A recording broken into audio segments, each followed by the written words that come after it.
Você já teve a sensação de estar vivendo uma vida que não é sua?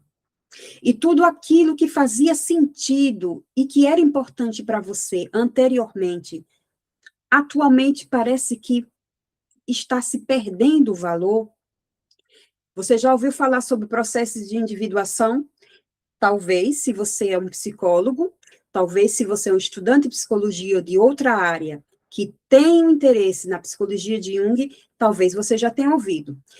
Mas, então, é com esse vídeo que nós vamos responder alguns questionamentos e entender um pouco mais sobre o processo de individuação segundo a psicologia de Carl Gustav Jung.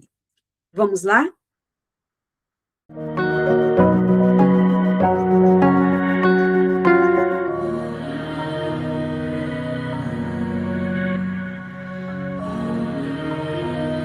Olá, todos sejam bem-vindos a mais um vídeo e podcast aqui do Alma Junguiana. Eu sou a Doriane e hoje eu trago para vocês o processo de individuação. Claro que é uma forma mais breve de falar sobre o assunto. Aqui no canal eu tenho vídeos falando sobre o processo de individuação, mas esse eu quero trazer mais atualizado e ampliando um pouco mais sobre esse tema. Vamos responder algumas perguntas como: que processo é esse, né? Do que se trata o processo de individuação? O que não é processo de individuação? O processo tem fases, já que é um processo, e se tem, quais são essas fases? O que o ego, a persona, a sombra e o si mesmo tem a ver com o processo de individuação e o que esses elementos significam? Claro, de uma forma bem breve, para a gente entender este processo. O ego tem um papel fundamental ou não? Outra pergunta muito interessante é em que faixa etária, né, em que idade, mais ou menos, esse processo tende a se apresentar? A análise é para todos, todos nós precisamos fazer análise para poder vivenciar o processo de individuação. E uma outra coisa, o processo de individuação, todos nós vamos passar por esse processo, é uma condição humana ou só para algumas pessoas? É interessante a gente também responder a questão a união dos opostos, o que a união dos opostos significa e o que isso tem a ver com o processo de individuação. Bem, são várias perguntas, né? Mas vamos tentar, na medida do possível, desenvolver o pensamento, entender um pouco mais sobre o processo de individuação segundo a psicologia de Carl Gustav Jung, a psicologia analítica, psicologia complexa e muito conhecida como psicologia junguiana. Então, vamos dar sequência. Antes de mais nada, a gente precisa entender o que significa o processo de individuação segundo Carl Jung. Eu sei que muitos que já estão seguindo aqui o canal já há um bom tempo, e aqui também o podcast Alma Junguiana, geralmente são pessoas que já têm um interesse e que já estudam um pouco sobre Jung, ou já ouviu falar. E o processo de individuação é um tema central para a psicologia junguiana. E por quê? Tudo vai girar em torno deste tema.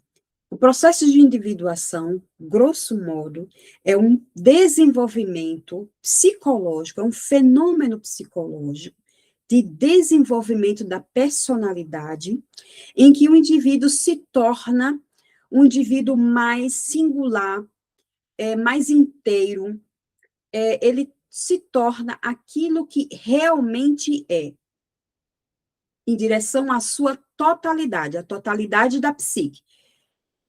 Ponto. Parece simples, não é? Mas não é só isso. Apesar de aparentemente ser simples, não é nada simples, nem em termos teóricos, nem muito menos em termos de vivência. O indivíduo vivenciando esse processo é extremamente complexo. Então, quando Jung fala sobre a totalidade da psique, é o desenvolvimento do indivíduo enquanto psique em totalidade, em inteireza, ele quer dizer que o indivíduo não é apenas ego e muito menos não só apenas inconsciente, mas é a totalidade da psique que engloba a consciência do indivíduo, com o ego, e o inconsciente. E aí eu vou explicar um pouquinho mais. É claro que aqui no canal tem outros vídeos falando sobre isso, né? E até recentemente eu publiquei, acho que 2 vídeos explicando isso, mas para complementar aqui e para a gente entender quem está assistindo e ouvindo este vídeo e esse podcast, o ego, ele é o centro da consciência. Então, quando a gente fala de totalidade, em que o indivíduo se desenvolve a sua personalidade, ele passa a ser um indivíduo mais singular, né? Desenvolve a sua individualidade, e isso quer dizer que ele vai tanto englobar, né, nesse desenvolvimento a consciência, como também assimilar conteúdos do inconsciente. E, para a gente entender um pouco mais, é muito importante a gente frisar, e eu vou desenvolver um pouco mais esses aspectos, que o indivíduo, por ele entender esse desenvolvimento, né, da psique como um todo, não quer dizer que ele vai ser um indivíduo perfeito, completo e alheio à coletividade. Eu vou destrinchar um pouco mais à medida que a gente vai passando para os próximos tópicos, porque eu deixei bem mais desenvolvido com os tópicos para a gente não se perder no nosso pensamento, tá? Então, vamos lá. Agora nós vamos, para a gente entender, esse aqui é só uma introdução, começando a dizer o que significa processo de individuação, segundo Jung, e agora vamos destrinchar esse quebra-cabeça, para a gente entender até o final, e aí eu vou amarrar, e vocês vão entender, vocês tenham um pouco de paciência, né? E respondendo aqueles questionamentos anteriores, tá bom? Então, vamos lá. Individuação não é individualismo. Este ponto é muito importante para a gente entender, na essência, o processo de individuação. É muito importante, é fundamental entender esta diferenciação. Individuação não é individualismo. Mas aí, então, eu falei o que seria o processo de individuação. O individualismo, diferentemente, é algo muito mais unilateral, é uma valorização unilateral do interesse único do indivíduo, né? Daquilo que ele deseja, e ele desconsidera o outro, não está nem aí para o outro, e vive em prol apenas dos seus impulsos, dos seus desejos, dos seus interesses, desconsiderando o coletivo, desconsiderando as outras pessoas. O individualismo é algo unilateral, ou seja, ele se concentra apenas em um polo, é algo em desequilíbrio, é algo muito voltado para um egoísmo. Não que o egoísmo não seja algo humano, nós estamos falando aqui de algo unilateral, ok? Então, isso não tem a ver com o processo de individuação, ou seja, o individualismo não tem nada a ver com o processo de individuação. O processo de individuação, pelo contrário, é um processo que não é voltado para algo egoísta, e a individuação, quanto mais o indivíduo reconhece a sua realidade interna, quanto mais exige uma responsabilidade dos próprios atos conscientemente.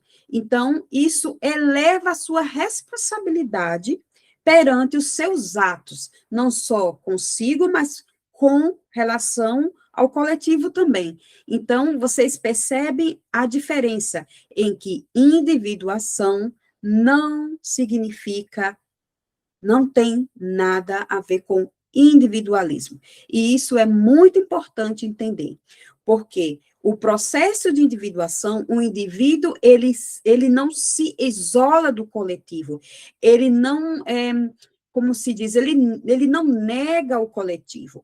A diferença é que ele, apesar de considerar o coletivo, ele não se anula enquanto indivíduo. Entende isso? É que existe uma diferença aí. É que esse indivíduo, vivenciando o processo de individuação, ele não vive isoladamente do coletivo, ele não desconsidera o coletivo, pelo contrário, ele leva em conta sim, mas ele não se anula enquanto indivíduo, ele não se perde no meio da multidão, por estar atento a si, ao seu processo e à sua realidade interna, psicológica e ao seu processo. Então, é um indivíduo que ele vai ter um senso crítico, que ele vai raciocinar, que ele vai pensar, que vai avaliar as variáveis do evento, né, da experiência, e vai considerar, sim, coletivo, mas ele não vai se anular enquanto indivíduo, ele vai levar em conta a sua realidade interna. E isso é muitíssimo importante. Ninguém entra num processo como esse, tão complexo, psicológico, como um processo de individuação, se isolando numa ilha deserta ou se fechando numa caverna. Não, é indo para o mundo, porém, tendo um senso crítico e respeitando a sua individualidade.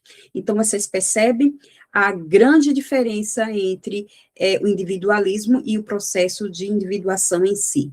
O ponto de partida, o ego. Eu estou dizendo o ponto de partida, mas mais ou menos, né? Porque antes do ego, que é o inconsciente. Mas vamos lá. Partindo do ego, que tem a ver com o processo de individuação.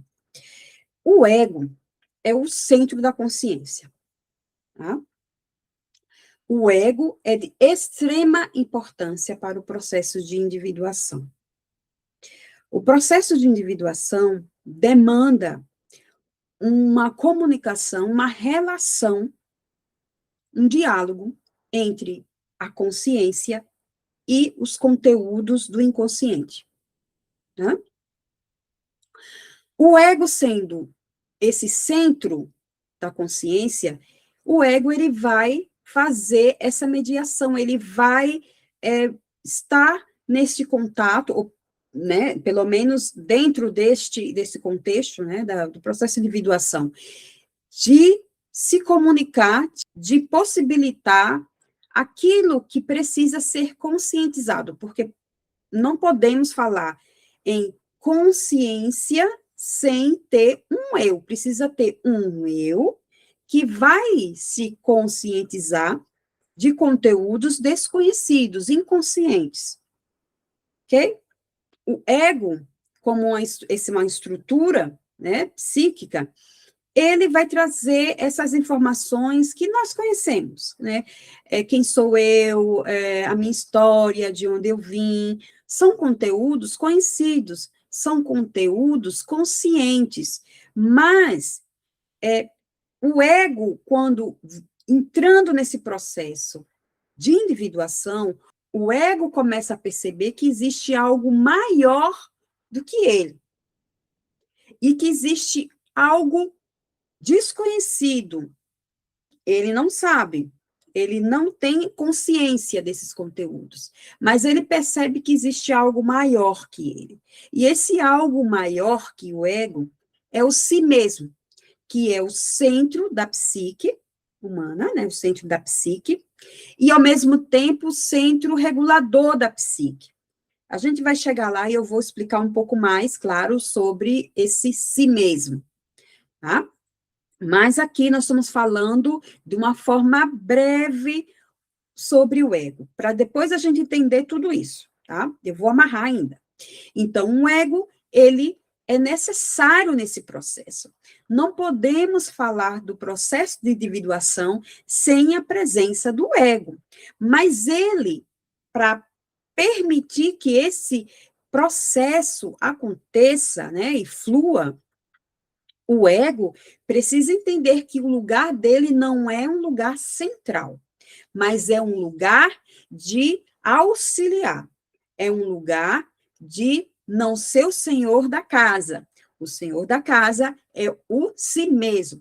E o ego, ele vai participar de uma forma muito importante, fundamental, neste processo, porque é através do crivo do ego que vai se fazer o processo de assimilação de conteúdos necessários para a consciência, para o desenvolvimento psíquico. Vocês estão entendendo? Então, não podemos falar de, vamos eliminar o ego, vamos tirar o ego. Porque se isso acontece, a coisa vai desandar, tá? Então, já falei em vários outros vídeos sobre isso. Nós precisamos do ego. E quando a gente está com o paciente na análise, como é que a gente vai fazer uma análise com o paciente se não tem um ego? Se não tem um ego, isso não existe, tá? Então, processo de individuação, o ego, ele é fundamental. Agora nós vamos, né, agora um pouco mais, vamos caminhando, e depois a gente vai entender cada passo. Agora vamos entender sobre a persona. Por quê? Uma coisa que eu deixei de falar, mas eu vou colocar aqui, quando eu falei sobre ego. A formação do ego começa, né, vem a criança, ela é mais ali, ela é inconsciente coletivo. A formação do ego começa na infância, nos primeiros anos de vida. Começa essa formação egóica. E, paralelamente, vai acontecer também outros fenômenos psicológicos aí, que é a formação da persona. Como assim? Porque nessa formação de ego, né, então, a criança vai se relacionar com a família, com a escola, com as outras crianças, com o social, e ela vai recebendo informações daquilo que naquele contexto pode, não pode, o que é feio, o que não é, o que é permitido, o que não é permitido, o que é permitido, e isso vai sendo um processo em paralelo nessa formação de ego, e aquilo que não vamos dizer, compatível, né, com esse ideal, com que é a demanda desse ego nessa formação, né, logo inicial, porque o que está acontecendo é justamente essa formação da personalidade consciente, né, primeiramente.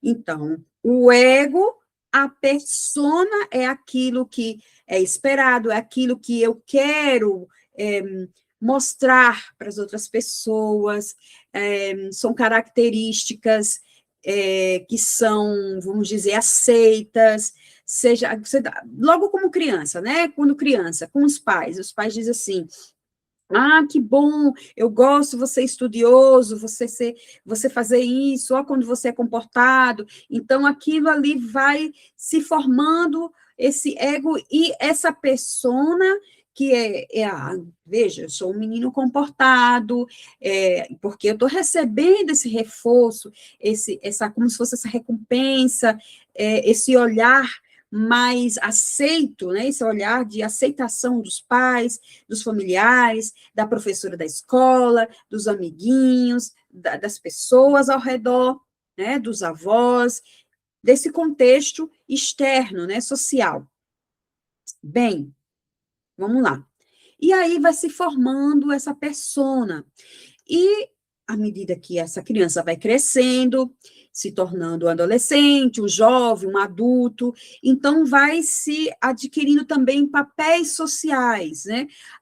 Eu sou um professor, eu sou um advogado, que também relacionada também à questão da profissão. Eu sou uma pessoa também muito tranquila, eu sou uma pessoa tolerante. Claro que são características bem vistas no social, né? Nada negativo, tudo aquilo que é aceito, que é bem visto pelo outro. Então, eu quero me mostrar uma pessoa boa, tolerante, afetuosa, honesta, não é? Então, essa é a persona. Não quer dizer que a persona, ela em si, ela é fake, tá? Ela é falsa. Mas nós precisamos também da persona para transitar no social, no coletivo, não é? A gente não pode sair por aí dizendo qualquer coisa, não seguindo regras nem leis, tendo um comportamento grosseiro com as pessoas. A gente precisa, sim, da persona. Mas aí vai acontecer uma coisa. Aquilo que não é compatível, né, que não está nessa persona, que não é compatível com o ego vai ali fazendo quase como se fosse uma seleção, né, uma distribuição de características. E aquilo que não é aceito, aquilo que não é bonito, aquilo que não é visto positivamente pelas pessoas daquele contexto, vai ficando no campo do inconsciente e vai formando a sombra, que depois eu vou falar um pouco sobre ela. Mas até então, aqui a persona, ela não é algo negativo, prejudicial. A questão não é essa, a questão é quando o ego começa a se identificar demais com essa persona e achar que, além dele ser o centro da psique, desconsiderar esse algo maior que é o si mesmo, além disso, ele se identifica com essa persona, com essas características, com esses papéis sociais, com todos esses arcabouços, essa roupagem coletiva que se apresenta para o externo, e o ego acredita que ele é em total, né? Ele se identifica com a persona.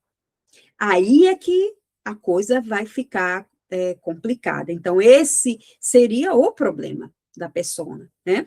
Não que não precisamos dela, mas é a questão de não entender que a persona é algo para que a gente transite no coletivo, podemos viver no coletivo, mas sendo algo muito mais, algo mais relativo, mais flexível, e não rígido, e que o ego se identifique com essa pessoa. Né? Essa é a questão. Agora a gente vai entender um pouco mais adiante, porque o que não estiver aqui, não for aceito, vai para o campo do inconsciente, formando a sombra. Agora, sobre a sombra, o encontro com a sombra. Nós passamos pelo ego, fomos para a persona e agora a sombra. A sombra seria esse conjunto de características que ficaram de fora, vamos dizer assim, nessa formação, dessa persona, aquilo que não é aceito, aquilo que não é compatível, características que para aquele contexto não cabe, formando esse conteúdo mais sombrio, a sombra. O que a gente precisa entender é que, vamos dizer assim, se o indivíduo, eu vou começar a colocar mais exemplos, né, eu não posso esquecer disso, então, se o indivíduo, ele se identifica, que ele se vê como, eu sou uma pessoa muito generosa, eu sou uma pessoa tolerante, eu sou uma pessoa bondosa, isso seria mais a persona dele, como ele se apresenta. Então, no ambiente de trabalho, familiar, em outros lugares, é esta pessoa que ele, essa persona que ele apresenta. Ele se apresenta como esse homem bondoso, muito solidário, que ajuda as outras pessoas, bondoso, tranquilo, tolerante, mas o que está a nível inconsciente, que não está integrado, é justamente o oposto dessas características. Uma pessoa que pode estar rejeitando conteúdos, né, como A agressividade, a arrogância, o egoísmo, a violência, uma série de coisas, né? Uma série de características que não são bem vistas, né? São características ditas como negativas, mas são características humanas. São humanas, ok? Então, são potencialidades que não são vividas e colocando mais. A sombra, ela não é em si negativa. A sombra, ela é aquilo que não é vivido, aquilo que é rejeitado, aquilo que não é assimilado.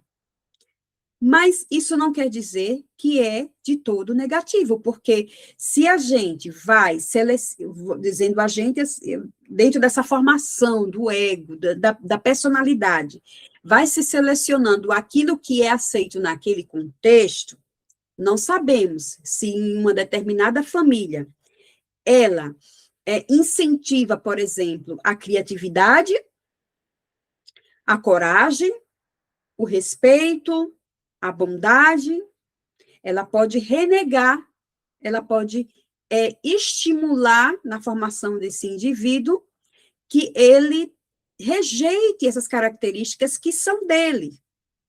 Então, esse indivíduo que tão bondoso, tolerante, ele pode ser, em termos de conteúdo sombrio, a sua sombra ser uma sombra com conteúdos agressivos, mas também pode ter conteúdos na sombra, como criatividade, talentos que não são vivenciados, né, que não são expressados, que são renegados, possibilidades que são negligenciadas, a criatividade, a espontaneidade, porque naquele contexto, aquele indivíduo percebeu que a espontaneidade não é bem-vinda, se é um indivíduo muito racional, muito rígido, então, muito que provavelmente, naquele ambiente que ele se formou, em que o ego, a persona, foi se formando, né, nesse desenvolvimento do indivíduo, possivelmente a espontaneidade foi algo que não que era rejeitado, não era muito bem visto, não era aceito, e provavelmente esse indivíduo rejeita, né, reprime a sua própria espontaneidade, no caso, se for muito estimulada a questão da racionalidade, ou o indivíduo que diz assim, que tem em si, que ele não pode ter emoções, que ele não pode ser sensível, né? Então, tem que ser uma pessoa mais rígida, fria, racional. Então, o que acontece com esses conteúdos que não são vividos, que são renegados? Eles vão fazer parte dos conteúdos da sombra. E aí a gente vai entender que a sombra em si, apesar do nome ser um pouco ali que dá um entender que é algo negativo, mas em si não é de todo negativo, tem muito potencial, algo muito vital no conteúdo da sombra. E aí a gente vai entender o que tudo isso tem a ver com processos de individuação. Mas vamos lá, porque vamos falar sobre o si mesmo, que é o centro da psique como um todo, não é o ego é da consciência, mas o si mesmo é o centro da psique e o centro regulador da psique, ao mesmo tempo, que coisa, né? E que também engloba ego, consciência, né? E tudo, é a totalidade da psique. E é de extrema importância para o processo de individuação. Opa, mas antes de falar do si mesmo, eu preciso falar de uma forma breve sobre ânima e ânimos, que também tem a ver com o processo de individuação. Aqui no canal, no podcast, tem também conteúdo falando sobre a ânima e o ânimos. E eu vou fazer algumas atualizações de muitos vídeos aqui. E um deles é a ânima e o ânimos, e vou trazer também mais vídeo falando sobre a sombra. Aqui, falando sobre a ânima e o ânimos de uma forma breve, introdutória, porque ele é bem complexo, e eu vou colocar depois aí na descrição links de outros vídeos para vocês aprofundarem um pouco mais, mas a ânima e o ânimos partindo do entendimento de Jung, dos textos, dos estudos de Jung, porque esse tema, ele se amplia, precisa trazer algo mais, vamos dizer, atualizar esse tema, não exatamente atualizar, mas ampliar, mas aqui, só para a gente entender sobre o processo de individuação, ânima e ânimo segundo Jung, para depois a gente entender o que a ânima e o ânimos têm a ver com o processo de individuação. Grosso modo, a ânima é a imagem interior inconsciente feminina do homem. Olha, isso aqui vocês vão dizer, nossa, isso está bem rígido, isso tem a ver com a questão biológica? Calma lá, tá? Eu vou explicar um pouco mais. Porque a ânima e o ânimos é um princípio psicológico, e nós estamos partindo dos estudos de Jung, tá? Dessa parte bem clássica, falando sobre a ânima e o ânimos. Então, a ânima seria essa imagem interior, né, inconsciente, feminina do homem. E o ânimos, por sua vez, é essa imagem interior, inconsciente, masculina da mulher. Ou seja, a mulher, se ela se entende conscientemente, uma mulher, se ela se entende, se ela se identifica conscientemente como uma mulher, então essa imagem consciente, né, interna dessa mulher seria o ânimos, que é uma imagem inconsciente masculina. Entende? É como se fosse esse masculino, esse homem interior na mulher. Interior, que eu estou querendo dizer, é inconsciente. Tá? Eu estou partindo daquilo que é do estudo de Jung. Né?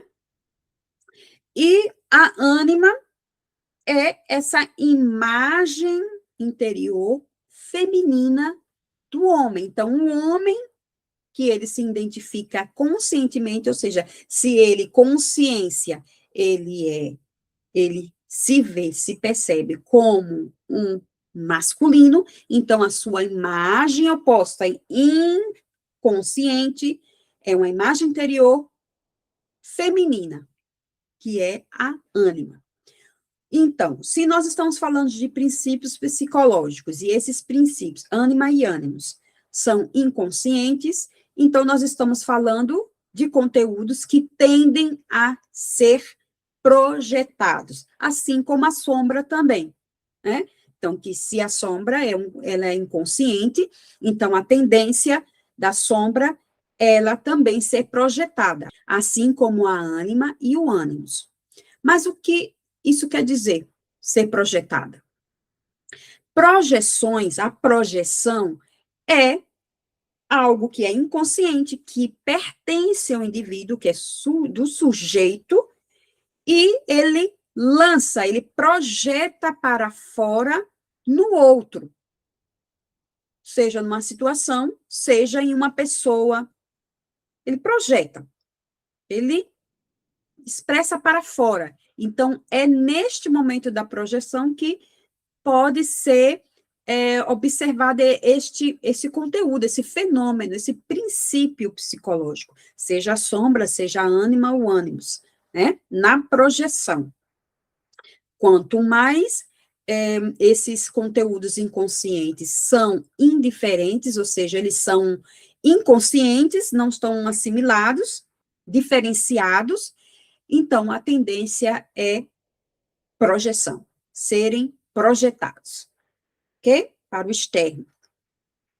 Então, aqui seria só brevemente, porque a ânima e o ânimos, a gente estudando de uma forma ampla, eu já estou realizando esses estudos, e quando tiver bem mais estruturado, eu vou trazer aqui para vocês, tá?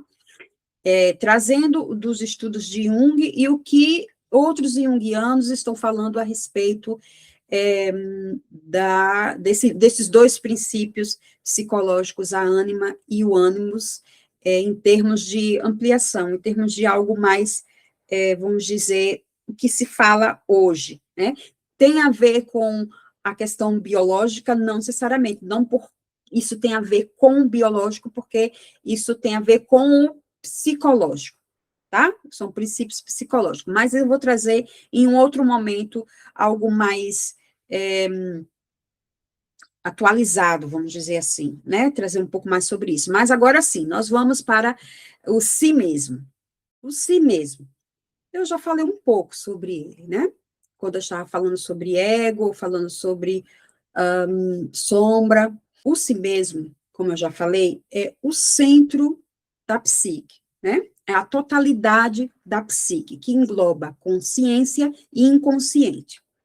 A gente precisa entender essa diferença, porque o ego, ele começa a entender que existe algo maior que ele. E esse algo maior é o si mesmo. Então, o ego começa a perceber que, eu não controlo tudo que ocorre aqui na vida psíquica interior. Tem algo maior, tem algo que eu estou limitado. Eu não controlo tudo em termos psicológicos, a minha vontade não se impera na psique. Ele começa a entender isso, porque até então o ego se achava aí, né, nessa estrutura, nessa psique. E esse algo maior é o si mesmo, porque o si mesmo, além dele ser a totalidade da psique, ele é o centro regulador. O que quer dizer isso? É como se fosse, assim, uma fonte. Tudo que brota da psique, ele tem um centro, um núcleo. E tudo gira em torno deste núcleo. E esse núcleo, né, esse centro regulador, ele tende a regular vamos dizer assim, a psique em termos de algo, de um equilíbrio, buscando um equilíbrio psíquico, né? Como o corpo. O corpo, ele está sempre nessa ação reguladora para se manter a saúde, né, física do corpo.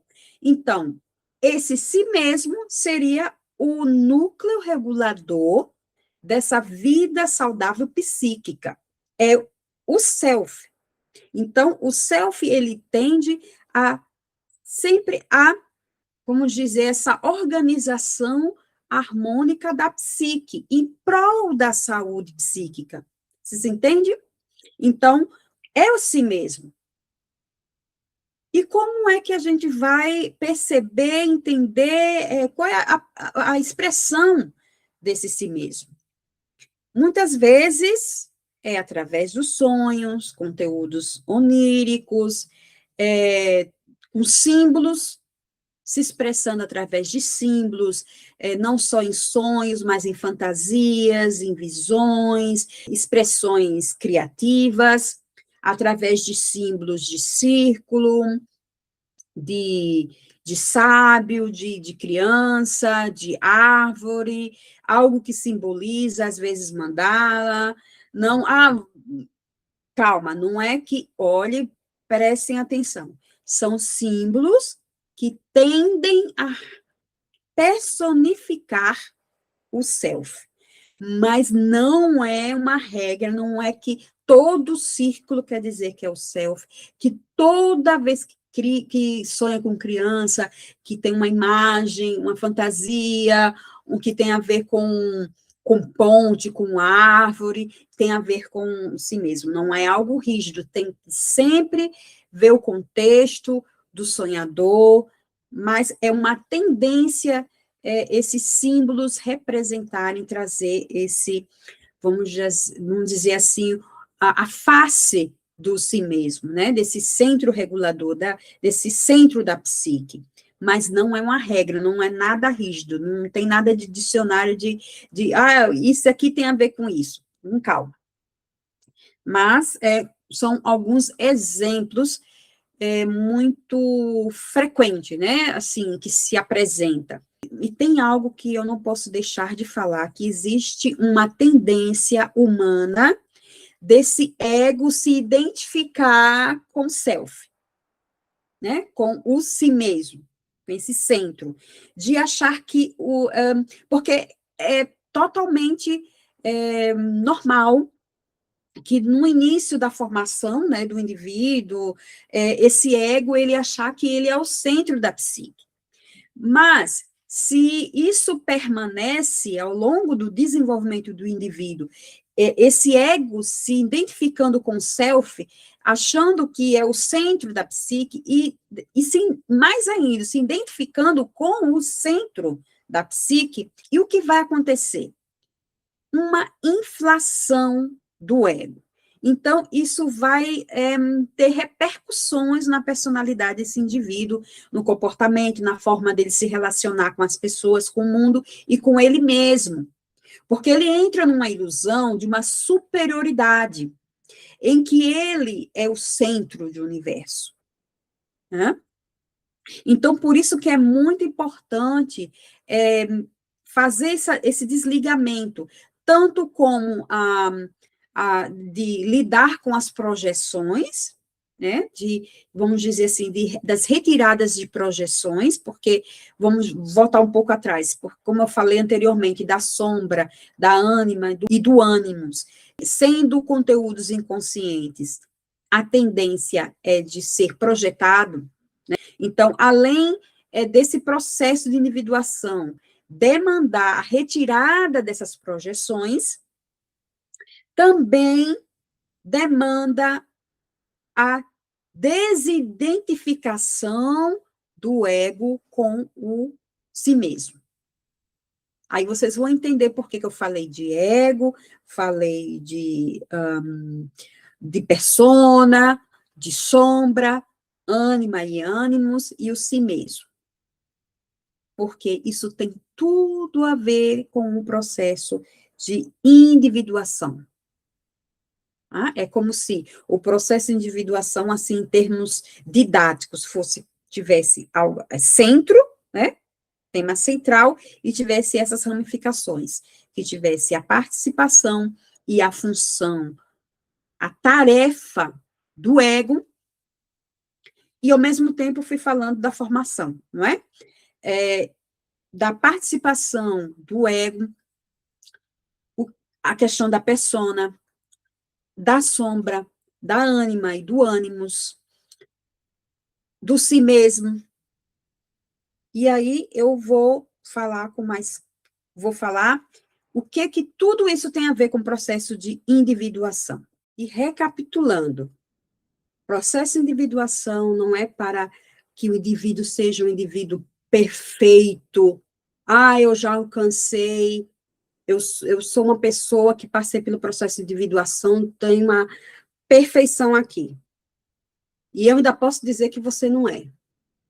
Nada a ver com isso. Não é perfeição, não é individualismo. Eu estou no processo de individuação e o outro que se lasque, se isola do coletivo para mim é indiferente, nada a ver com isso, não é nada disso. O processo de individuação tende a ser, como se diz, a se expressar com mais intensidade na segunda metade da vida, mas não é uma regra, não é uma coisa rígida.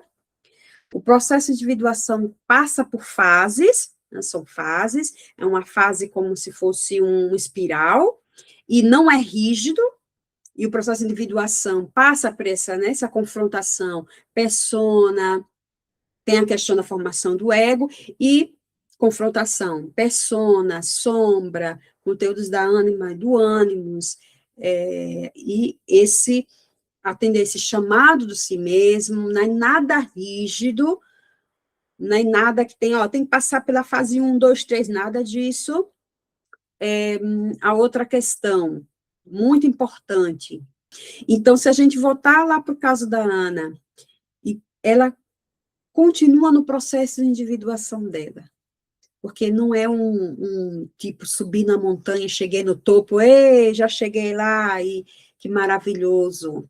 Não, o processo de individuação não é algo que um ser humano passa e com um sorriso nos lábios, com muita,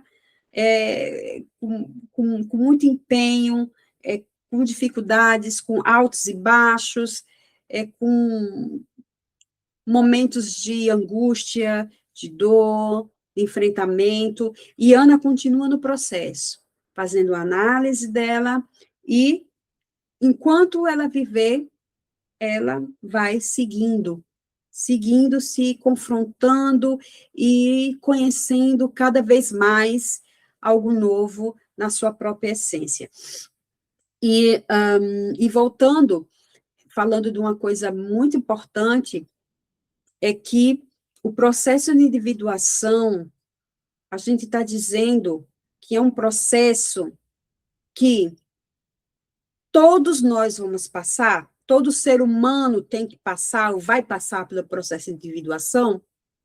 Não necessariamente. Olha só, gente, processo de individuação, o que eu vou explicar para vocês. Todos nós, seres humanos, nós humanos, temos essa tendência em nós, como uma semente. Todos nós temos essa tendência, nós temos a semente para este processo, um processo de individuação, de tornar-se si mesmo, tornar-se o que realmente é, da totalidade da sua psique. Todos nós temos essa tendência em nós.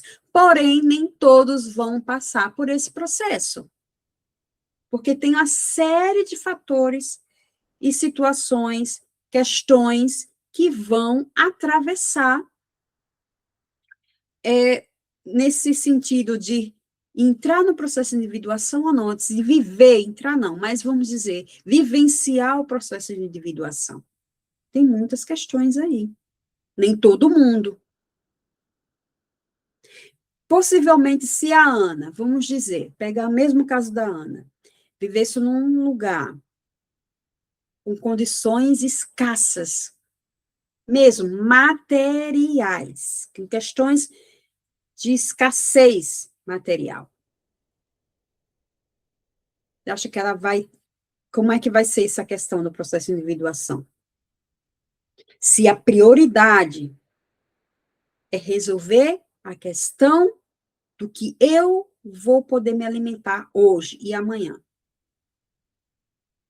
As questões básicas do ser humano. Mas vamos ver, não é só isso, tem outras coisas. Nem todos, uns que vão viver a vida toda identificado com a persona, mas e o self dessa pessoa? E o si mesmo dessa pessoa? Essa pessoa pode passar o resto da vida e dessa forma, cristalizada. Ou não. Nem todo mundo vai passar por esse processo de individuação. É como que você tem a tendência, mas nem todos vão, né? Ele pode, como se fosse acionar ou chamar o indivíduo para esse processo através de uma série de situações, seja crise, mudança de país, pode ser maternidade, paternidade, uma necessidade de mudar de profissão, sonhos, fantasias, um acontecimento muito marcante. Tem vários, assim, a lista é enorme. Mas uns vão reagir a esses convites, vamos dizer, a esses impactos da vida e entrar nesse processo, né, de desenvolvimento psíquico, num processo de desenvolvimento psíquico, a individuação, mas também cada um, com o seu próprio ego, vai reagir de forma diferente. O que pode acontecer é que, em alguns casos, e em muitos casos, o ego vai resistir, vai negar, vai reprimir, e vai lutar, e vai fazer de tudo para manter tudo como ele, vamos dizer assim, quer que fique tudo daquele jeito. Isso não é, vamos dizer, todo mundo vai reagir da mesma maneira. Não. Tem pessoas que o ego daquela pessoa vai reagir dessa forma. E com isso, nem todo mundo vai entrar vivenciar esse processo de individuação. E outras pessoas não. Ah, mas o que que vai diferenciar essa pessoa uma da outra? A gente não tem como fazer esse diagnóstico e dizer.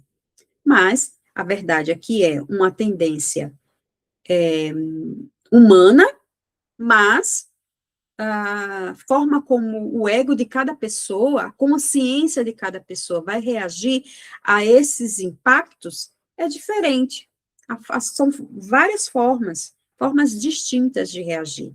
Então, uns vão entrar nesse processo e outras pessoas não. Agora, é muito importante a gente colocar mais uma coisa.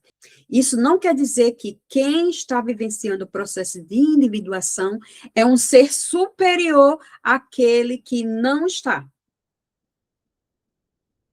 Olhe, percebam, quando uma pessoa chega para você e diz assim, eu passo o processo de individuação, eu sou individuado, como é? Individuado. Você não. Ou então, a pessoa que acha que está lá fazendo análise, eu estou no meu processo de individuação, e essa pessoa, olha só, é um alienado, assim, eu estou em outro patamar. Olha só, quando isso acontece, a pessoa já sai da rota da individuação.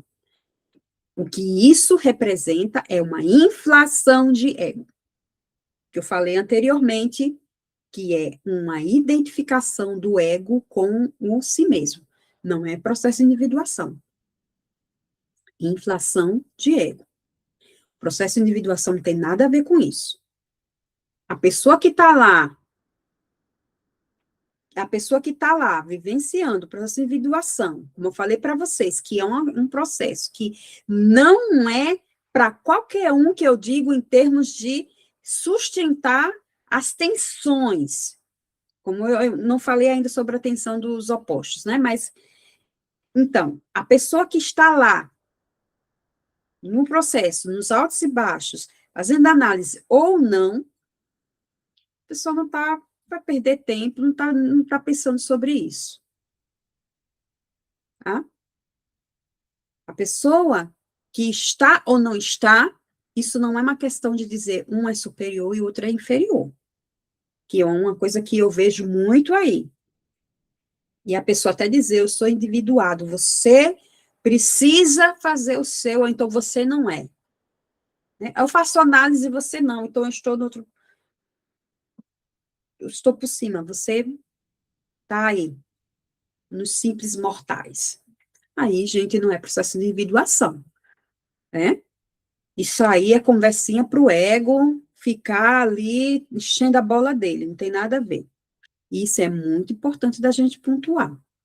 Bem, para a gente entender mais sobre isso, eu vou colocar também, paralelamente, um exemplo de uma pessoa, né? Não é ninguém, nenhum paciente, uma pessoa específica, mas que, diante da experiência, tanto da vida cotidiana, da clínica, do que eu observo, da literatura, da vida como ela é, do cotidiano, então eu vou configurar um exemplo, né, fictício, mas que ao mesmo tempo não é, né, para a gente entender o que tem a ver tudo isso com o processo de individuação e como ele se configura.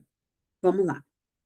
O processo de individuação, como eu falei inicialmente, como um processo psicológico, evolutivo da psique humana, então vamos colocar um exemplo de uma pessoa, vamos dizer, uma mulher, que quando criança, então, né, como uma menina, uma criança, vivendo numa família específica, e essa formação do ego vai acontecendo com essa experiência dentro do contexto familiar, dentro do contexto de escola, da comunidade, do contexto da interação social, e aí vai se formando o ego desta menina, que vai percebendo que menina tem que se comportar desse jeito, não pode bater nos amiguinhos, não pode fazer isso, não pode fazer aquilo, tem que ser uma menina comportada, não pode falar alto, não pode gritar, não pode desobedecer, tudo isso que a gente já sabe, né? Eu acho que todo mundo já ouviu isso, né? E lembra quando criança, tá? Vão se formando, né, essas estruturas, e se formando a persona desta menina. Então, vamos dizer que a persona, né, vamos dar o nome dela, né, vamos dizer, então, Ana, por exemplo. Então, a persona da Ana, formando paralelamente com um ego relativamente, né, estável, vamos dizer assim, que ali dentro do que é mais ali esperado.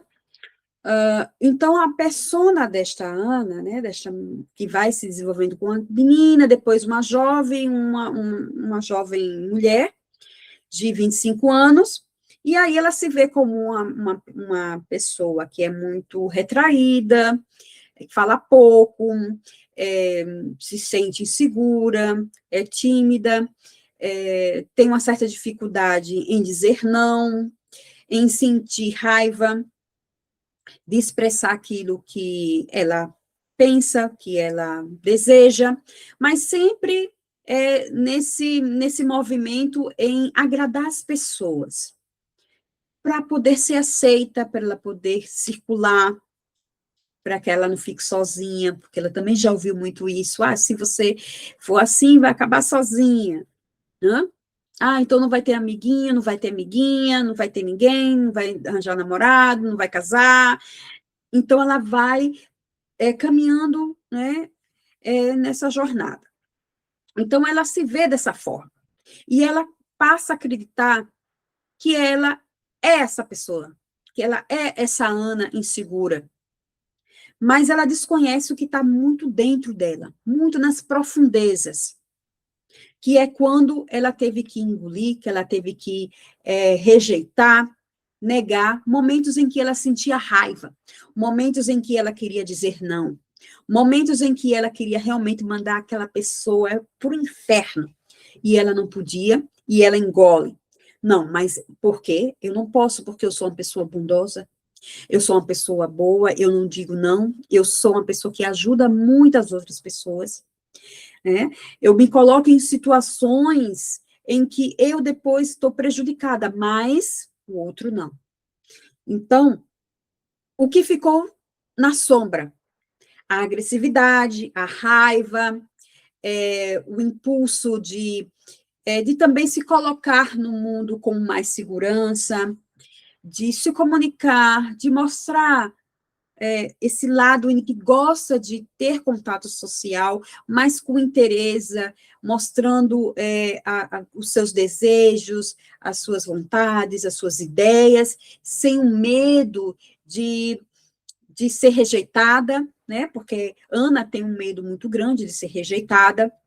E aí, na sombra, também vai a sua criatividade, muitas vezes, de não, é melhor não falar dessa ideia, né, para o meu chefe, porque isso pode prejudicar a minha amiga, a minha colega, no trabalho, porque eu posso ser promovida, né, eu vou aqui, no caso, também a espontaneidade de interagir com as outras pessoas e consigo mesmo, de uma maneira mais leve, de poder dizer sim, de poder dizer não, a espontaneidade como conteúdo da sombra.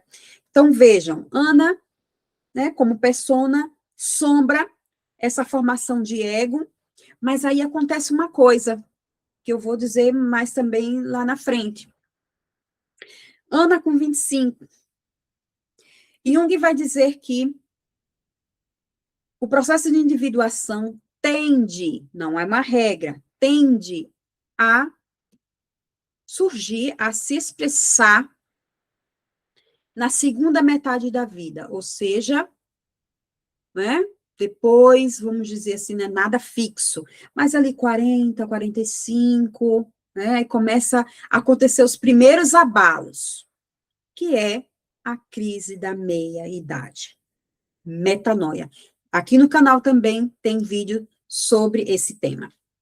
Ana, uma vez 25, mas aí ela vai se relacionando, conhece alguém, né, uma pessoa, e com medo de ser rejeitada, continua com esse padrão psíquico, né, com essa dinâmica psíquica de sem espontaneidade, com medo de ser rejeitada, se colocando sempre em segundo e terceiro lugar, é, ideias, criatividade, algo era esqueça isso, as pessoas vão dizer que coisa mais ridícula, né?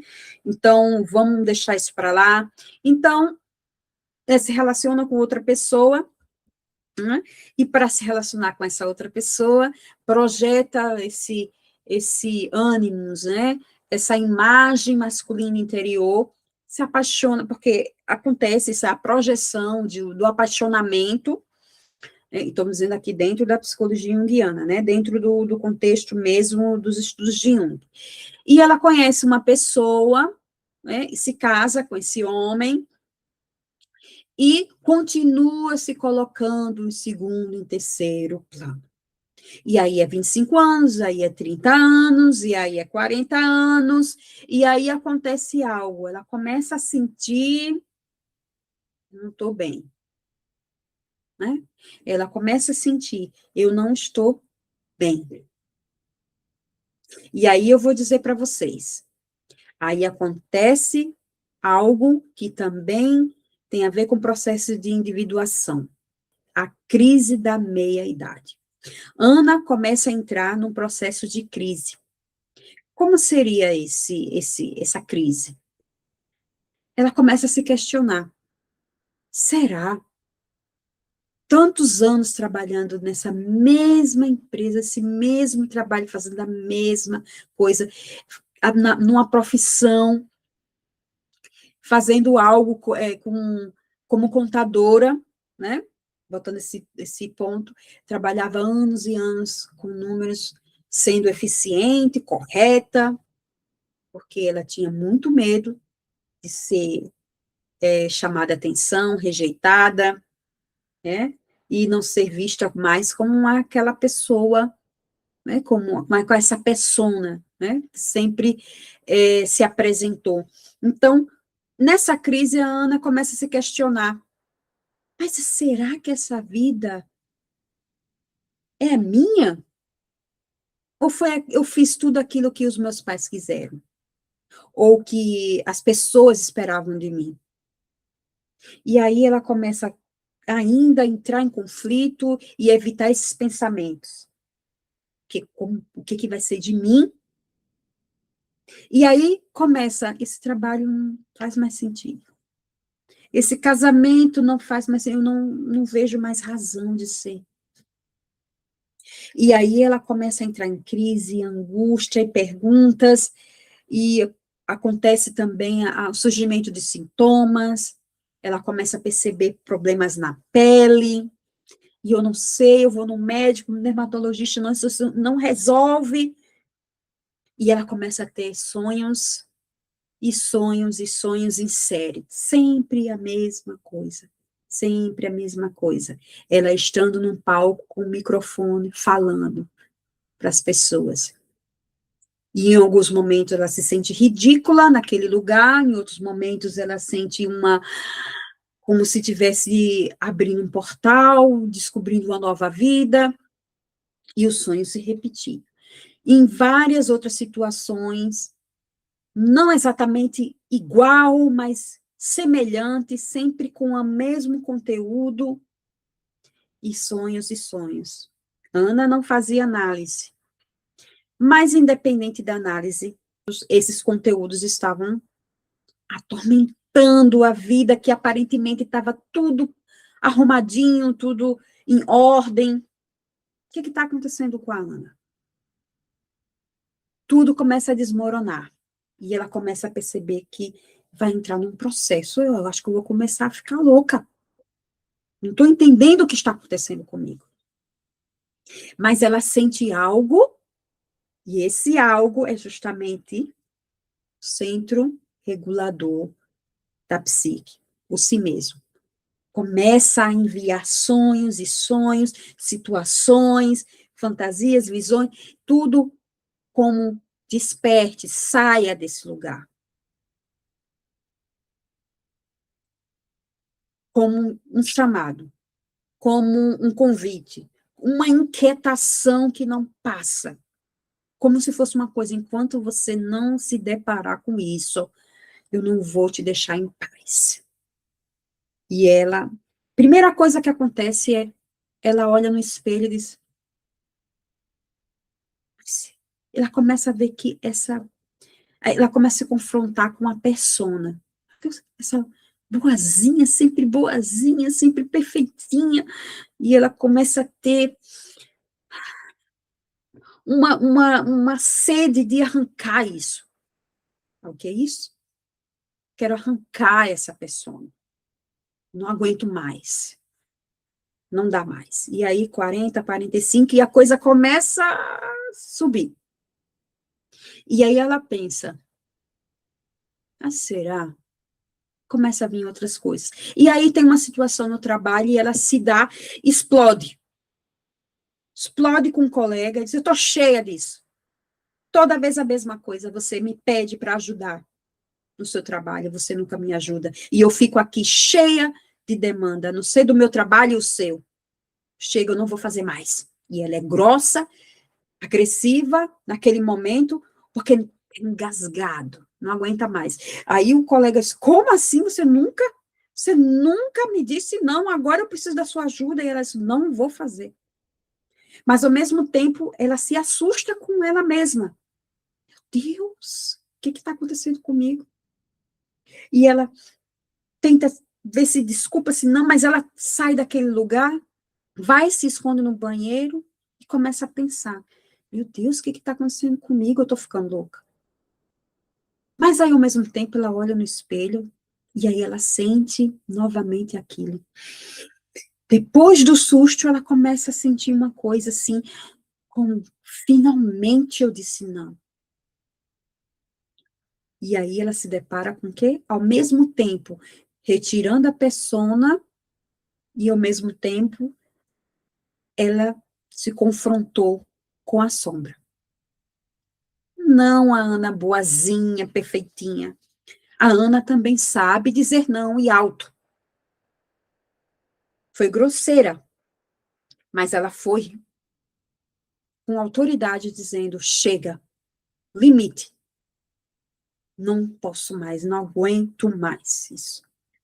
Então, é o primeiro impacto, tanto com a persona, né, se confrontando que ela não é essa boazinha, perfeitinha, mas também essa Ana que sabe se impor. Uma agressividade que também impulsiona para o limite, não exatamente negativa, talvez para o outro. Ela não agrediu, não saiu dos limites ali, mas algo se expressou, uma face da sombra saiu, se apresentou. E, ao mesmo tempo, ela sente algo meio confuso, meio ambivalente, de, ao mesmo tempo, um alívio, ao mesmo tempo, assustada. E aí, ela pensa, eu preciso de ajuda. Preciso de alguém que me ajude a entender o que está se passando. E aí, ela vai para a análise. E lá, ela descobre muitas coisas interessantes. E ela começa a se confrontar com tudo isso. Não fácil, nada fácil. Não que, ó, que maravilha, que delícia, que coisa espetacular. Processo de individuação, não, muito árduo. Porque daí ela teve que entender muitas coisas na relação com os pais, ela enquanto criança, mas isso não para ficar lá culpando os pais e paralisada no passado, não, mas para entender o porquê que eu estou vivenciando essa crise agora. Para quê? Por que eu estou tendo esses problemas na minha pele e por que eu não consigo dormir direito? Estou tendo esses sonhos repetitivos e que não me deixam em paz? Meu casamento não faz mais sentido? Eu olho para aquele homem e digo, meu Deus, tem que casar com uma pessoa que não nem olha para mim, para minhas demandas. Eu estou sempre correndo e fazendo com que ele se sinta satisfeito. E eu? E eu? E ela vai levando isso. Ao mesmo tempo que é doloroso, é angustiante, é difícil para ela, mas ao mesmo tempo é como se fosse assim, um efeito de cebola. Vai tirando uma casca, vai mais uma, e vai mais uma. O que está acontecendo é um processo de individuação. E ela projetava nesse marido como um homem perfeito, um homem que ele me escolheu, se não fosse ele, eu estaria sozinha. E aí depois ela começa a ver, meu Deus, eu olho para isso. E ela começa retirando a projeção. Começa a ver mais, o marido cheio de defeitos, tudo bem que ele tenha defeitos, né? Não é esse o problema, mas tirando a idealização, para depois entender, enxergar o que sobrou. Essa é a questão. O si mesmo tem esse chamado, esse centro regulador. Porque, ao mesmo tempo, ele está fazendo algo mesmo que de uma forma angustiante, difícil para a Ana, porque também, se for fácil, ninguém vai se movimentar. Mudanças não vão acontecer. Hã? Impactos reais na vida da Ana, para que algo se transforme. E o centro regulador, si mesmo, ele pulsa para este propósito, para que Ana deixe de ser essa coisa formada, ou mais deformada, para mais para satisfação de algo externo e a realidade interna esquecida, fechada às 7 chaves. E o si mesmo faz isso, faz assim, você agora vai ser obrigada a pegar as chaves, uma por uma, e você vai abrir e vai se defrontar com a realidade. Dolorosa, difícil, mas a cada passo a coisa vai avançando, avançando. Mas é para uma perfeição, uma Ana perfeita que vai surgir? Não. Absolutamente não. É a Ana perfeita nas suas imperfeições, mas na sua autenticidade,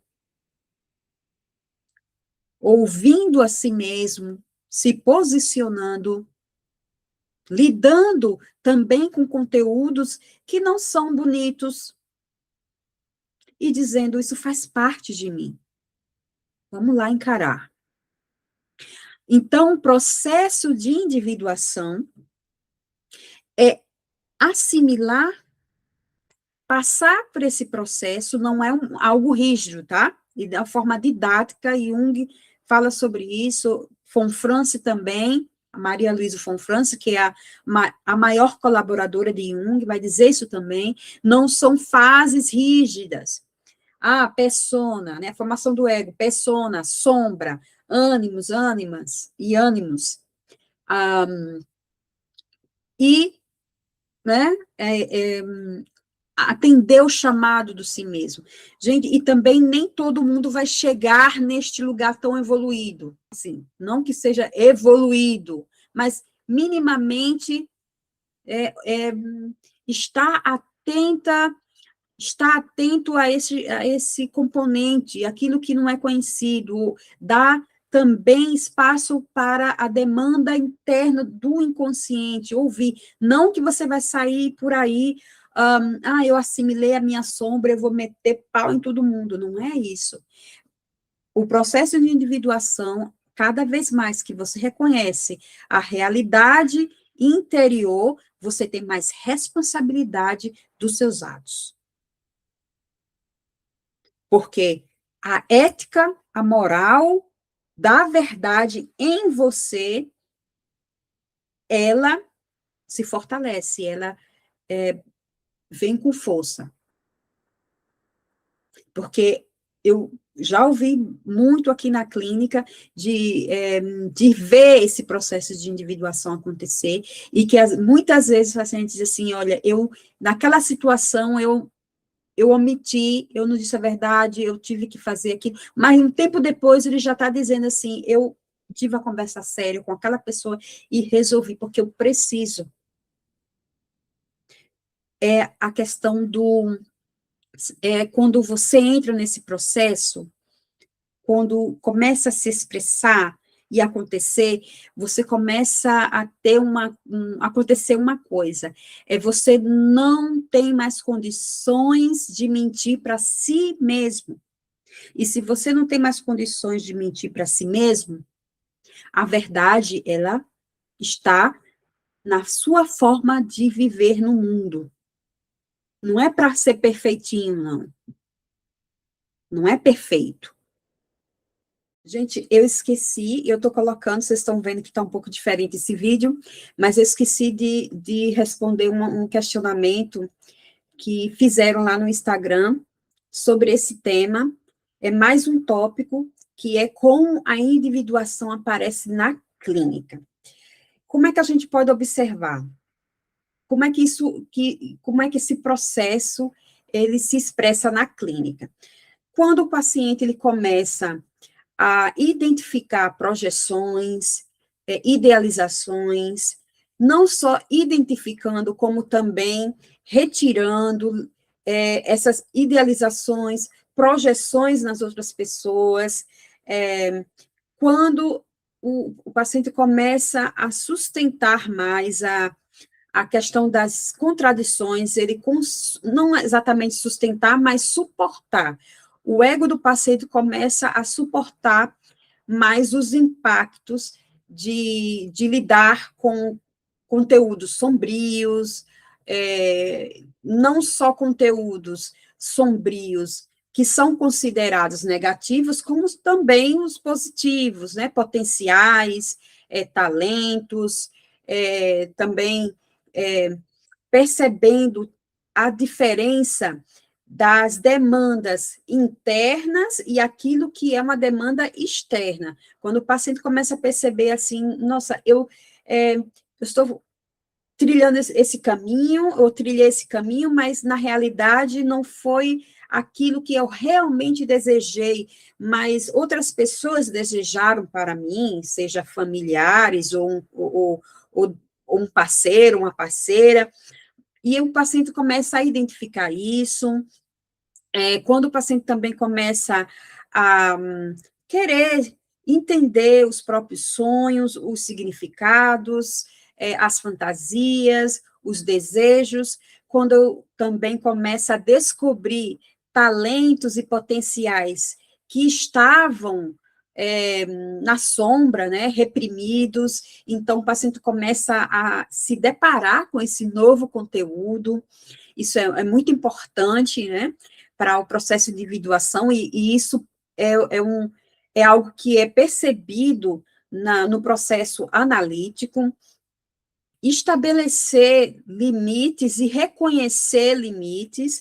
Estabelecer limites é colocar também limite né, em outras pessoas, dizer, não, aqui você é o seu limite, colocar o não também para outras pessoas, para as outras pessoas, quando necessário, e também reconhecer limite da própria existência concreta, dizer, não, aqui não depende de mim, eu preciso entender que eu não posso avançar aqui, então, identificar mais esse tema, né, essa questão dos limites, ter mais responsabilidade nas suas escolhas, ser mais coerente e mais consciente nessas escolhas, e eu acho que tem uma parte que é, assim, crucial, que eu acho que é a cereja do bolo, de identificar essa individuação do paciente na clínica é quando o paciente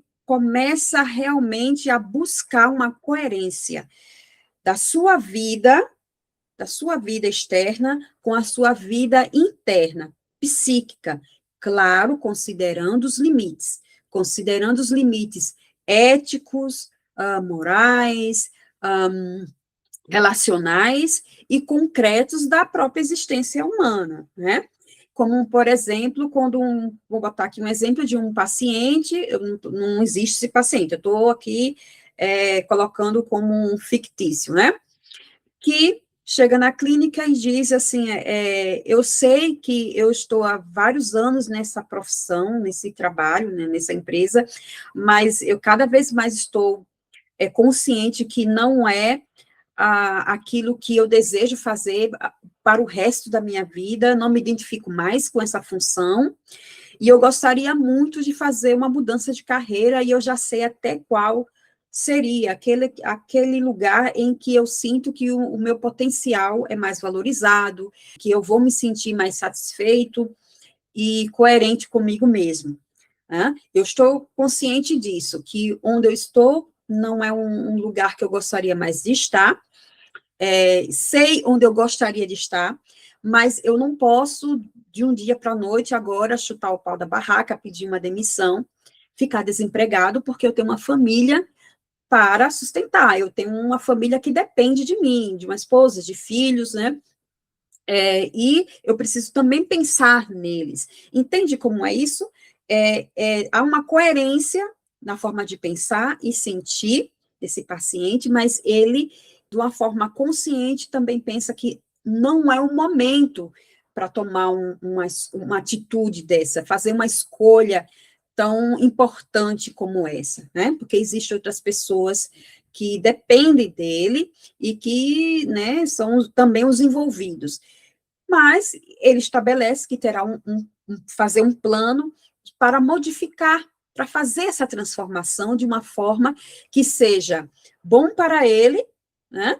Bom para ele profissionalmente e que esteja coerente com a essência dele, com a vida psíquica interna dele, mas que não prejudique outras pessoas. Então, como eu falei anteriormente em outros pontos do vídeo, quanto mais se reconhece essa realidade psíquica, quanto mais esse indivíduo terá mais responsabilidade, coerência de tomar atitudes que considere tanto ele como o outro, né? Eu acho isso fundamental. E, fechando esse tópico, né, como a individuação pode ser vista na clínica, é muito importante que o analista respeite o tempo do paciente, respeite a escolha do paciente, sabendo que o analista ele não tem a função de dar receita de bolo, dizer o que é certo, o que é errado, dizer como é que o paciente tem que se tornar, porque a gente está falando aqui como o paciente se torna quem ele é, como é que o paciente faz essa conexão com o que ele realmente é, e o terapeuta, né, o analista tem que respeitar isso, não é ditar regras, impor o que o paciente tem que fazer ou deixa de fazer, mas o analista, né, a análise, ela tem essa função, ou pelo menos deveria, de criar condições propícias para que esse paciente, para que a personalidade do paciente evolua e que seja cada vez mais coerente com essa vida psíquica interna, né? Então, é um lugar que dá essas condições para que o paciente possa fazer essas análises e essas descobertas, claro, com acompanhamento do analista, dando esse suporte e fazendo perguntas imprescindíveis para essas descobertas e para esse processo. Tá? Isso é fundamental a gente frisar. Todo mundo tem que fazer análise? Não, não necessariamente. E o processo de individuação, para que eu possa vivenciá-lo, eu tenho que fazer análise, tenho que fazer psicoterapia, para poder vivenciar o processo de individuação? Também não. Também não, porque o processo de individuação, como é algo natural humano, que pode ou não, né, viar, fluir, a desenvolver e o indivíduo vivenciar, não depende necessariamente de estar dentro do consultório, de estar fazendo análise, de ter conhecimento sobre a psicologia junguiana, de saber se é individuação ou não é individuação. Às vezes tem pessoas que estão vivendo o processo de individuação e não sabem conscientemente que é individuação, que está entendendo nesse termos que eu estou passando aqui para vocês, mas que está vivenciando de uma forma bem natural, genuína, o próprio processo de individuação. E outras pessoas estão passando no processo de individuação de uma forma mais consciente, talvez até por ter o conhecimento de Jung, por estar fazendo análise, por estar realmente vivenciando esse processo, e tem outras pessoas que conhecem e não estão passando, e tem outras pessoas que não conhecem e não estão passando pelo processo de individuação. O importante é a gente saber disso, que não é uma questão de hierarquia. Ah, quem está é o melhor, quem não está é ali inferior. Não é isso, tá? Mas não é uma regra que o processo de individuação só vai acontecer se a pessoa estiver em análise. Não. Ah, só acontece com a pessoa que conhece Jung, que estuda Jung. Também não. Tem muita pessoa aí que está até, nossa, de conhecimento aí e fica dizendo que é individuado e que está vivendo mais uma inflação de ego do que qualquer outra coisa e não individuação. E às vezes uma pessoa que não tem nem lá o conhecimento e às vezes nem está conscientemente em termos eu estou entendendo aqui que eu estou passando nisso e é isso, dar nomes aos bois, mas a pessoa está vivenciando de uma forma natural o processo de individuação. O processo de individuação não é uma marca, uma patente. Eu sei que eu estou repetindo muito esse nome e que às vezes fica até meio que tivesse um outro nome, eu até usaria, mas para vocês entenderem porque esse é o nome que essa nomenclatura, né, processo de individuação. Mas eu diria que é um desenvolvimento psíquico, evolutivo, da psique de um indivíduo em específico, né, e que só o coletivo tem só a ganhar, né, porque é um indivíduo mais consciente de conteúdos inconscientes que podem ser destrutivos, que podem ser, por serem inconscientes, eles tendem a ser autônomos, ou seja, sem controle, que vem com muito, vamos dizer, sem o controle do ego. Então, é claro que é interessante para o coletivo, né? Mas não é uma questão da gente colocar hierarquia, né? De dizer, eu sou e você não é, eu faço processo de individuação, você não, isso não tem nada a ver, isso tem mais a ver com a questão da demanda do ego, né? De ficar ali e mais uma vez, saindo desse lugar de auxiliar do processo e achando que é o dono da casa que não lhe pertence, né? Que é o si mesmo, que é o centro, mas o ego se vê, né? E se identifica com esse si mesmo. Então, não já é uma outra coisa, não é individuação, né? E eu fico bem interessante que eu vejo, às vezes, não só na clínica, mas de uma forma geral, no cotidiano, muitas coisas, assim, que a gente pensa que, né, que muitas inflações, muitas distorções, e aí eu gostaria de, com esse podcast, com esse vídeo, esclarecer um pouco mais sobre isso com vocês.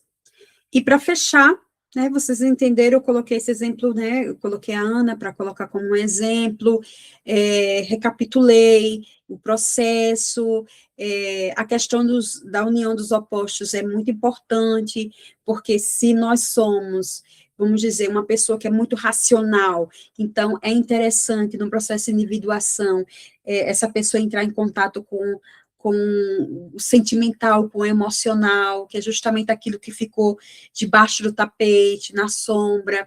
Se a pessoa é muito vulnerável, é interessante que ela entre em contato com a força interna dela.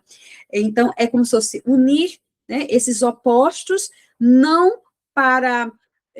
porque essa palavra, unir, não é nem ficar fixado nesse racional exacerbado e nem nesse sentimental exacerbado, sem ter um espaço para o pensamento, é justamente a união desse oposto, né, desses opostos, para surgir algo novo e que seja interessante e muito importante para o desenvolvimento daquela psique. Então, é justamente a gente sair daquilo que é unilateral, justamente aquilo, e a gente vai desenvolver aquilo, né, chamar mais aquilo que está na penumbra. E é por aí, entendeu? Mas vamos destrinchar um pouco mais, mas eu acho que até então, era isso que eu gostaria de trazer para vocês. Vocês podem rever o vídeo, eu vou colocar em capítulos, né, aqui no vídeo, porque vocês podem colocar sobre si mesmo, sobre o ego, a inflação do ego, processo de individuação, as fases, persona e tal, aí vocês vão clicando, assiste o vídeo todo, claro, na medida do possível, e depois eu vou colocar nos capítulos, caso vocês queiram voltar a repetir e entender um pouco mais sobre algum tópico específico. Eu acho que é isso, né, que eu gostaria de trazer. Lembrando, o processo de individuação é algo que demanda uma autenticidade, uma verdade, um contato com algo muito mais natural, mais espontâneo, nada forçado, e é muito importante que a consciência, né, com esse ego, que é o sujeito é o ego da consciência, que essa consciência, ela seja humilde nesse processo, e ela entenda que ela não controla o todo da psique, ela não é o todo da psique. E o que isso quer dizer? O processo de individuação é um convite para a gente entender que nós somos além da consciência, nós somos além do ego, que existe algo maior do que tudo isso, e que quer também ser ouvido, considerado e ser integrado, né?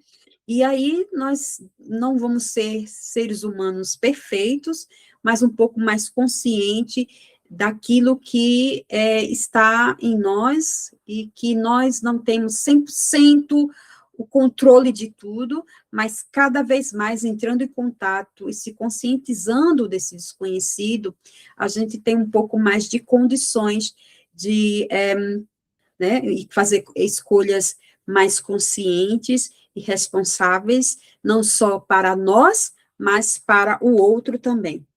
Então, é isso que eu gostaria de trazer para vocês, e com a frase de James Hollis, do livro Os Pantanais da Alma, também tem um vídeo aqui falando sobre essa obra. Ele vai dizer que a tarefa da individuação é a totalidade, não é a bondade, a pureza e a felicidade. É um convite para o ego ficar mais humilde. E aí, sim, falamos sobre o processo de individuação. É isso, pessoal. Aqui eu finalizo a nossa aula, nosso vídeo podcast. Espero que tenham gostado. Deixem comentários, dúvidas, e eu vou anunciar também lá no Instagram, e também vocês podem ouvir como podcast no Spotify. Agradeço a todos vocês, se inscrevam aqui no canal, deixem comentários, e assim nos encontramos nos próximos vídeos e podcast. Um forte abraço para todos vocês, e até lá. Tchau, tchau a todos.